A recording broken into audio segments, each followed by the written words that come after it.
다 함께 사도신경으로 신앙 고백 드리심으로 고스포드 순복음교회 주일 예배를 하나님께 드리겠습니다. 전능하사 천지를 만드신 하나님 아버지를 내가 믿사오며 그 외아들 우리 주 예수 그리스도를 믿사오니 이는 성령으로 잉태하사 동정녀 마리아에게 나시고 본디오 빌라도에게 고난을 받으사 십자가에 못 박혀 죽으시고 장사한 지 사흘 만에 죽은 자 가운데서 다시 살아나시며 하늘에 오르사 전능하신 하나님 우편에 앉아 계시다가 저리로서 산자와 죽은 자를 심판하러 오시리라. 성령을 믿사오며 거룩한 공회와 성도가 서로 교통하는 것과 죄를 사하여 주시는 것과 몸이 다시 사는 것과 영원히 사는 것을 믿사옵나이다. 아멘. 할렐루야. 오늘도 예배의 자리에 나오신 여러분들을 주님의 이름으로 환영하고 또 축복합니다. 오늘 우리에게 주신 하나님의 말씀은 야고보서 2장 10절로 17절입니다. 야고보서 2장 10절에서 17절. 여러분 성경을 펴시고 바이블 앱을 여셔서 우리 같이 읽었으면 좋겠어요. 야고보서 2장 10절에서 17절. 자, 한 절씩 교독해서 읽고요. 마지막 17절은 같이 읽겠습니다. 누구든지 온 율법을 지키다가 그 하나를 범하면 모두 범한 자가 되나니 간음하지 말라 하시니가 또한 살인하지 말라 하셨은즉 내가 비록 간음하지 아니하여도 살인하면 율법을 범한 자가 되느니라. 너희는 자유의 율법대로 심판받을 자처럼 말도 하고 행하기도 하라. 긍휼을 행하지 아니하는 자에게는 긍휼 없는 심판이 있으리라. 긍휼은 심판을 이기고 자랑하느니라. 내 형제들아, 만일 사람이 믿음이 있노라 하고 행함이 없으면 무슨 유익이 있으리요?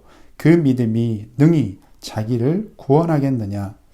만일 형제나 자매가 헐벗고 일용할 양식이 없는데 너희 중에 누구든지 그에게 이르되 평안히 가라, 덥게 하라, 배부르게 하라 하며 그 몸에 쓸 것을 주지 아니하면 무슨 유익이 있으리요? 같이요. 이와 같이 행함이 없는 믿음은 그 자체가 죽은 것이라. 아멘, 아멘, 아멘. 야고보서 이제 8번째 우리 시간입니다. 오늘 제목은 사랑은 명사가 아니야. 사랑은 명사가 아니야. 라는 제목으로 잡았습니다. 우리 지난 주일 여러분 그림 보시면 사람을 차별하는 것은 명백한 죄라는 것을 말씀을 통해서 배웠습니다. 차별에 대한 하나님의 뜻은 뭐예요? 도리어 사랑하는 것이고 이 부질없는 그러니까 세상에 썩어질 것을 위해서 우리가 달려가지 말고 하나님의 뜻을 표대로 삼아서 그것을 향해서 우리가 달려갑시다. 질주해 갑시다. 이렇게 말씀을 드렸어요. 자, 이제 오늘은 지난주와 또 이제 말씀이 이렇게 연결이 되는데요. 오늘 주시는 우리 메시지를 좀 살펴보기 원합니다. 10절 말씀을 우리가 쉬운 성경 본으로 제가 이렇게 가져왔는데 여러분 거기 한번 보시면요. 누구든지 하나님의 율법을 다 지키다가 한 가지 계명을 어기게 되면 율법 전체를 다 어긴 자가 됩니다. 이 법에 대한 문제, 율법에 대한 문제예요. 신학자들이 주석한 것을 보니까 이렇게 설명이 되어 있어요. 야고보는 사람들이 율법 중에 자기의 필요한 부분만을 취해서 취사 선택해서 지키는 것을 지적했다. 당시 부자들에게는 지나칠 정도로 관대하고 관심을 가지면서 가난하고 소외된 그런 계층에게는 전혀 신경 쓰지 않는 것. 이것은 율법을 자기의 맘대로 지키는 것이고 율법을 다 어긴 자가 된다는 거예요. 곧 내게만 맞는 계명만 지킬 게 아니라 내게 분리할 수 있는 법들, 하나님의 다른 계명도 동일하게 지켜야 한다는 그런 뜻입니다. 그러면서 그런 예로서 11절의 말씀을 했죠. 거기 10계명의 내용이죠, 여러분. 10계명 중에 간음하지 말라, 살인하지 말라. 간음하지 않았는데 살인했다면 당연히 죄인이고 율법을 어긴 범죄자이듯이 살인하지 말라는 율법을 잘 지켰어도 간음했다면 역시나 똑같은 죄인이라는 거예요. 예, 그게 그거라는 거예요. 옛날 중국의 그 성인이죠. 성인 중에 이 맹자가 있습니다. 맹자가 이런 비유를 했어요. 예, 그림을 보시면 그 싸움터에서 양쪽에 이제 군인들이 이제 맞붙어 싸우기 위해서 이제 북이 울렸습니다. 북이 딱 울리고 싸움이 시작이 됐어요. 그런데 한 병사가 싸우는 것이 두려워서 겁을 먹고 갑옷을 벗어 던지고 도망을 칩니다. 그렇게 한 100걸음쯤 이제 도망을 치고 있는데 또 다른 병사가 도망을 쳤어요. 예. 그 이제 한 50걸음쯤 가다가 앞에 이제 100걸음쯤 이렇게 도망가는 병사에게 이 뒤따르는 병사가 소리를 칩니다. 야, 이런 비겁하고 나쁜 놈아. 예. 거기에서 나온 이제 뭐 문구가 바로 인용구가 50보 100보예요. 50보 100보. 50 steps, 100 steps. Same. 예. 둘 다 똑같다는 거예요. 거기서 거기라는 거예요. 예. 다 똑같은 비겁한 녀석들이라는 것이죠. 자, 본문에 여러분 그 파워포인트를 보시면 야고보가 말하고 싶은 것은 10절, 그 모든 율법, 하나님의 법이 각자가 다 개별적으로 중요하고 또 다 지켜야 함을 강조했어요. 이거 너무 율법적이 아닙니까? 왜 이게 여러분 중요하냐 하면 율법적이 아니라 야고보서 2장 12절의 말씀을 한번 보시자고요. 이게 쉽게 번역된 성경인데 자, 같이 읽습니다. 시작. 여러분은 자유를 주는 법, 하나님의 말씀의 법이죠. 진리의 말씀, 진리가 너희를 자유케 하리라 하셨으니까 자유를 주는 법에 의해 심판받을 것입니다. 여러분이 말하고 행동하는 데 있어서 늘 이것을 기억해야 할 것입니다. 자, 언젠가 우리 인생은 마지막 날이 있을 것입니다. 자, 그리고 우리의 언행이나 이 땅에서의 그 행동들은 하나님 앞에서 이제 심판의 대상이 될 수 있어요.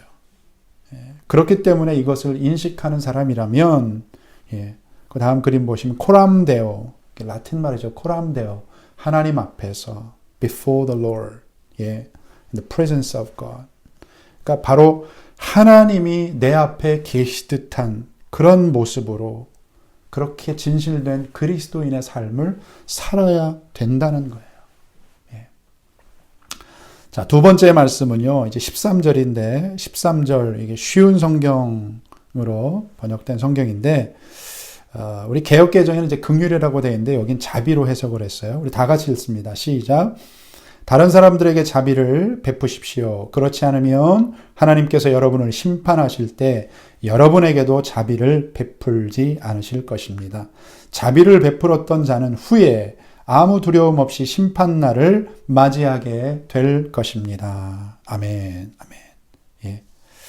이 긍휼이 자비로도 이렇게 해석이 됐는데, 그 헬라 원어는 여러분 엘레오스라는 그런 단어예요. 이것은 타인의 어떤 다른 사람의 고난과 아픔을 같이 함께 아파하면서 이렇게 동참하는 그런 모습을 말합니다. 이게 바로 예수님의 성품이죠. 예수님의 모습. 예수님께서는 여러분 산상수훈에서 그 팔복에 대해서 설교하시면서 이런 말씀을 하셨어요. 마태복음 5장 7절에 보시면 그 자비로운 사람은 복이 있다. 그들이 하나님의 자비를 입을 것이다. 예. 그러니까 이제 우리 조금 쉽게 번역된 성경입니다. 옛날 성경에 긍휼이 있는 자는 복이 있나니 저희가 긍휼히 여김을 받을 것이요. 이것은 여러분 하나님의 긍휼, 자비를 베풀고 또 생활 속에 실천함으로 하나님의 은혜를 받은 사람답게 그렇게 오늘을 살아야 된다는 거예요. 자, 그렇다면 우리가 이제 긍휼을 행한다는 말씀이 거기 기록이 되어 있는데 긍휼을 행한다는 게 구체적으로 뭐냐는 거예요. 예. 그것이 여러분 14절에서 15절, 16절까지 오늘 본문에 이렇게 나와 있는데 자, 오늘 두 번째 여러분 요지, 두 번째 메시지는 바로 이것입니다. 사랑은 명사가 아니다. 사랑은 명사가 아니라 동사라는 거예요. 오늘 제목이죠. 제목에 제가 어떤 글에서 이렇게 읽다가 이렇게 발췌를 했는데 사랑은 명사가 아니라 동사다. 자, 사랑이라는 단어 자체는 물론 명사입니다. 명사인데 이 단어는 동사가 되어야 한다. 예. Grammatically, 예. Love is a noun, but should be a verb biblically. 예.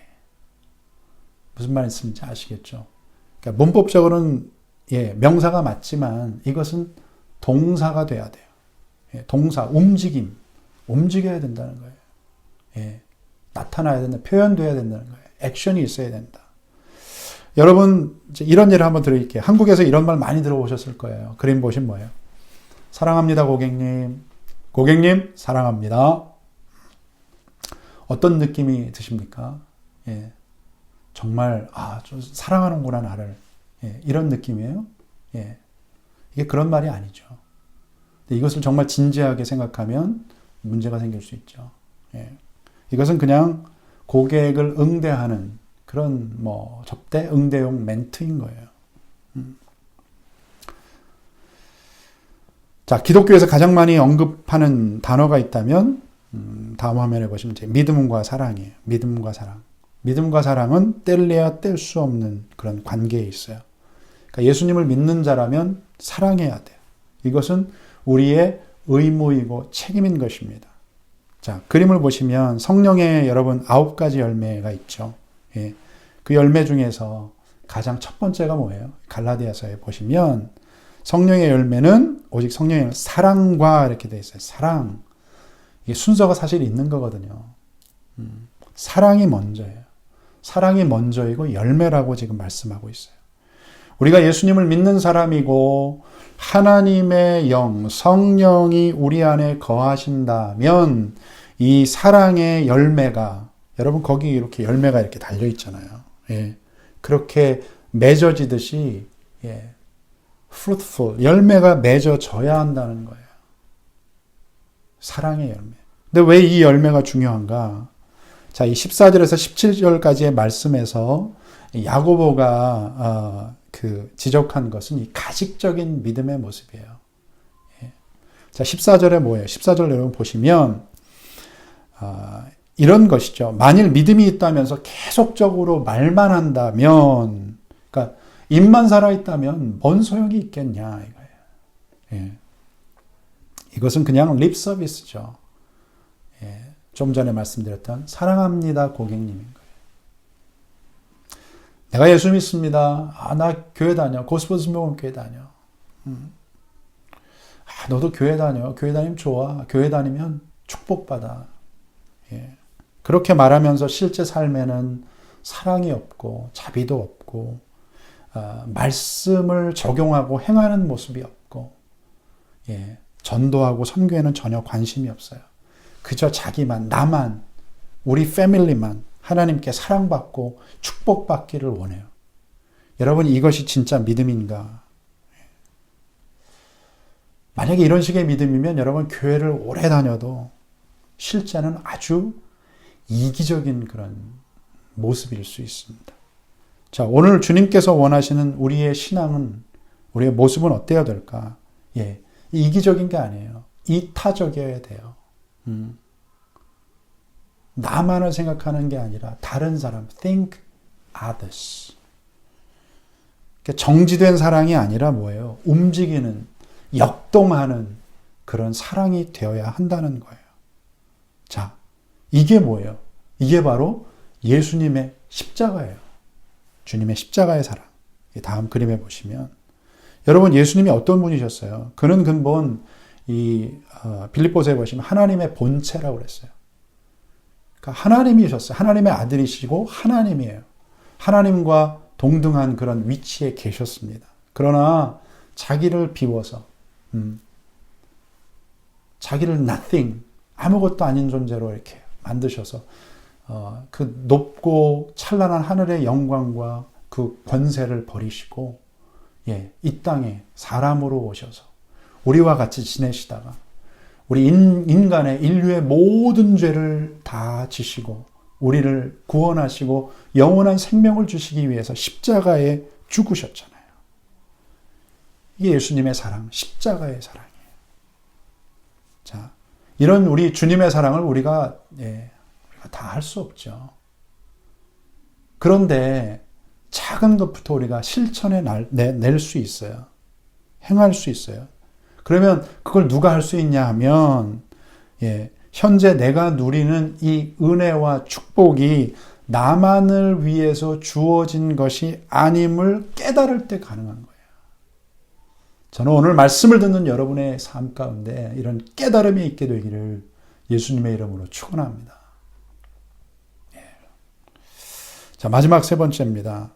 우리 믿음은 말로만 하는 게 아니에요. 우리 14절 그 하반절에 보시면 이런 말씀이 있죠. 행함이 없으면, 믿음은 있는데 행함이 없으면 그 믿음은 자기 자신도 구원하지 못할 수 있다라는 거예요. 그러면서 예를 든 것이 바로 그 다음 15절, 16절, 17절이에요. 우리 한번 다 같이 한번 읽어봤으면 좋겠습니다. 시작. 만일 형제나 자매가 헐벗고 일용할 양식이 없는데 너희 중에 누구든지 그에게 이르되 평안히 가라, 덥게 하라, 배부르게 하라 하며 그 몸에 쓸 것을 주지 아니하면 무슨 유익이 있으리요. 이와 같이 행함이 없는 믿음은 그 자체가 죽은 것이라. 아멘. 우리 교회는 미자립 교회입니다. 규모가 작아요. 작지만 그렇다고 이렇게 작은 교회는 아니에요. 작은 교회입니다만 우리가 선교지를 위해서 우리가 기도하고 중보기도하고 또 필요할 때면 실제 그들에게 저희가 가지고 있는 저에게 주신 것들을 재정을 흘려보내고 또 선교지에 우리 가난한 아이들 그 아이들을 매달 후원하고 있고 또 지난 몇 년간 여러분 직접 선교지에 날아가서 우리 원주민들에게 복음을 전하고 또 그들의 필요를 나누면서 그들과 함께 했어요. 그림을 잠깐 보시면 왜 이렇게 정말 우리가 한 번씩 갈 때는 굉장한 큰 재정이 소요가 되거든요. 근데 이렇게 막대한 재정을 들어가며 선교하는가? 바로 이 말씀의 명령 때문이에요. 우리는 그러니까 왜 선교를 합니까? 우리는 그들에게 갈 수 있어요. 물론 지금은 코로나로 인해서 그런 길도 잠시 좀 닫혀 있습니다만 우리는 그들에게 갈 수 있지만 그들은 우리에게 올 수가 없어요. 오고 싶어도 일단은 환경이나 여러 상황, 특별히 또 재정적인 어떤 부분 때문에도 오기가 힘들어요. 아마 우리 가보신 분, 선교지에 가보신 분은 알겠지만 태어나서 50대, 60, 70대 됐어도 비행기를 한 번도 못 타본 분들이 많고요. 그리고 어떤 의사를 직접 치과 의사를 직접 만난 적이 없어요. 그런 의료적인 혜택을 받은 적이 없는 분들이 참 많습니다. 자, 그러나 우리는 그들에게 뭔가를 또 줄 수가 있어요. 나눌 수 있어요. 근데 그들은 우리에게 뭔가를 줄 수가 없어요. 당장 일용할 양식, 내일 또 어떻게 살아야 될까? 이것이 고민되는, 그것이 바로 걱정되고 염려되는 것이 그들의 삶이에요. 자, 선교지에서 우리가 복음을 전하고 하나님의 마음을 나누고 또 그 사랑을 우리가 실천할 때 그들이 감격하면서 고백하는 게 무엇인가 하면 이거예요. 하나님 살아계시구나. 이런 사람들을 우리에게 보내시다니. 역시 하나님은 살아계시고 믿을만 하신 분이구나. 이런 고백을 듣습니다. 자, 그림 보시면 여러분 10년 전에 우리 남태평양의 그 가난한 나라, 이 빈국인 바누아투에 또 바누아투 섬이 이제 한 80개 정도가 있는데 또 그 중에서 아주 작은 섬, 타나라는 섬의 시골, 또 부시, 이 밀림 지역에 우리가 처음 방문했을 때 그때는 이제 태풍으로 갑자기 이제 태풍이 와서 비바람이 막 몰아치고 있었어요. 그때 하나님을 믿지 않던, 그러니까 저희가 복음을 전하고 주님의 사랑을 이렇게 나누면서 축호 전도를 했거든요. 마을마다 다니면서. 그때 믿지 않던 그들에게 들은 말이 있어요. 그게 뭐냐 하면 당신들은 진짜 하나님이 보낸 사람들이 맞군요. 그렇지 않고서는 이런 날씨에 자기들도 나가지 않는다는 거예요. 예, 두려워서. 그런데 이런 폭풍 속에서, 태풍 속에서 이런 날씨에 우리 같은 사람에게 올 사람이 없습니다. 예, 지난 몇 년간 우리 교회가 A국, 어린 나라라고는 말을 안 할게요. 여러분 아실 거예요. 그 나라의 선교사님들과 또 그분들이 운영하시는 공장, 농장을 위해서 저희가 기도하면서 또 후원을 좀 했어요. 선교비를 지원하고. 성도님 중엔 그럴 수 있어요. 아니, 공산주의로 물든 사람들, 핵을 포기하지 못하고 세상을 위협하는 그런 악한 정권과 그 아래에 있는 그런 사람들, 왜 우리가 도와야 됩니까? 그곳에 오래전에 가셔서 사역하시는 우리 한 선교사님이 계신데, 그분의 간증이 그래요. 저녁이 되면 이분이 산에 올라가서 혼자 통성기도를 하신다는 거예요. 몇 년 전에 이제 그 땅에 아주 극심한 그런 홍수가 있었어요. 홍수가 났어요. 당시에 현지 그 주민들하고 고생해서 이제 수확해 놓은 그런 곡물들, 곡식들, 그래서 창고에 쌓아놓은 그들에게는 생명줄과 같은 그런 콩과 곡식들이 그 비에 젖고 또 이렇게 소실되었을 때 선교사님이 너무나 안타깝고 또 낙심이 되더라는 거예요. 그런데 오히려 그들이 선교사님을 향해서 이런 고백을 하더라는 것입니다. 당신의 아바이한테 구하면 되지 않습니까? 아바이, 아버지한테. 여러분, 복음을 전하는 것이 금지된 나라입니다. 그러나 이미 그들은 선교사님의 삶을 통해서 마음이 열렸고 또 전도가 되어서 그들의 입에서 당신의 그 놀라운 또 좋으신 아바이한테 기도하면 되지 않겠습니까? 이렇게 그들이 하나님의 살아계심을 알고 또 겨자씨만한 믿음을 갖게 된다면 이것은 너무나도 귀중하고 또 복된 사역이고 열매가 아니겠는가. 제가 이 예화를 드리면서 말씀을 마치겠습니다. 미국의 이야기인데요. 그림을 보시면 어떤 예수님을 잘 믿는 흑인 형제 한 사람이 주일에 어느 교회에 예배를 드리러 갔어요. 근데 마침 그 교회는 백인들만 출입하는 white only, 백인들만 출입하는 그런 교회였어요. 자, 인종 차별이 있던 그런 시대입니다. 교회에 들어가려고 하자 그만 문 앞에서 안내위원들에게 저지를 당하고 쫓겨났어요. 이 형제는 결국 쫓겨나서 한적한 그 공원에 가서 하나님께 정말 따지듯이 이렇게 항의를 하게 됩니다. 하나님, 주님은 백인들만의 하나님이십니까? 아니, 제가 교회에 와서 예배를 드릴 수 없다니 너무나 충격적이고 속상합니다. 어떻게 이럴 수 있습니까? 그렇게 그가 기도하면서 탄식하는데 하나님께서 그에게 이렇게 대답을 하시더라는 거예요. 야, 너는 한 번 쫓겨난 걸 가지고 뭐 그렇게 그러니? 나는 그 교회에서 매번 쫓겨난다.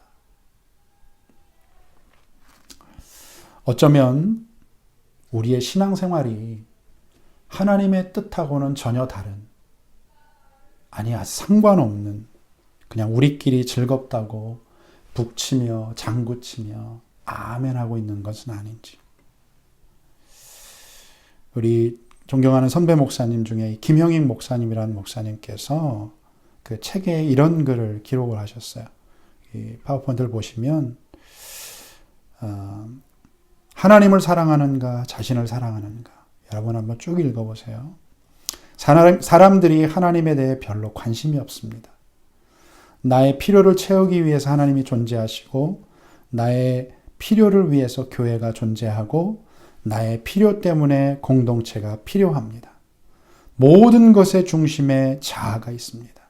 결국 교회에도 소비자 중심이라는 상업적 개념이 들어와 버렸습니다.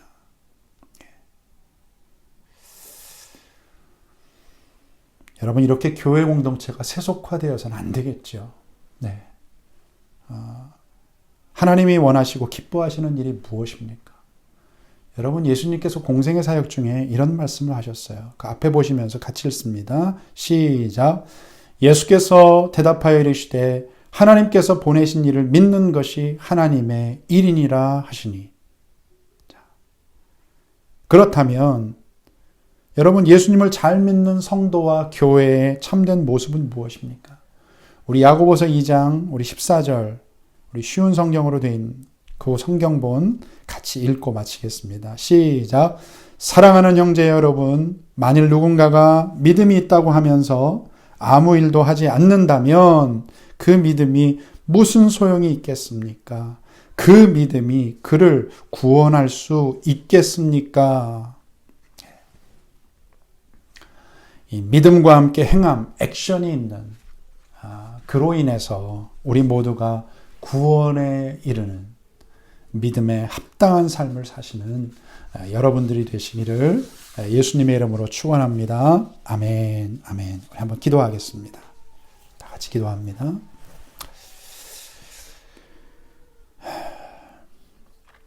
하나님, 우리가 믿음의 사람이요 복음의 전달자라고 그렇게 말은 하지만 많은 순간 우리가 복음의 원수는 아니었는지요. 이 시간 회개하오니 우리의 삶의 진정한 변화가 있게 하여 주시옵소서. 성령의 능력으로 새롭게 하시고 믿음을 행함으로 내 삶에 맡기신 그 주님의 뜻을 이루게 하여 주시옵소서. 우리 축도합니다. 지금은 우리 주 예수 그리스도의 무한하신 은혜와 하나님 아버지의 크신 사랑과 성령의 인도 교통 교제 함께 하심이 오늘 말씀을 듣고 이제 행함의 자리에 주님의 사랑을 들고 나아가기를 소원하는 우리 성도님들 개인과 가정과 생업 위에 또 자녀들 머리머리 위에 우리 교회 위에 이 땅의 수많은 교회들 위에 이 나라의 민족 위에 대한민국 조국 위에 오늘도 주의 복음 들고 산을 넘는 우리 선교사님들과 선교지 위에 선교지의 교회와 우리 이름 없이 빛도 없이 충성하며 주의 길을 걷는 귀한 우리 형제자매들 가운데 지금부터 영원토록 함께 하시기를 간절히 축원하며 기도하옵나이다. 아멘, 아멘. 할렐루야. 이어지는 여러분 광고 말씀, 우리 기도 내용 여러분 참조하시고요. 한 주간 여러분 승리하십시오. 머자나 우리가 교회에서 모두 건강하게 뵙기를 기도하고 또 소망하며 기다리겠습니다. 할렐루야. 아멘.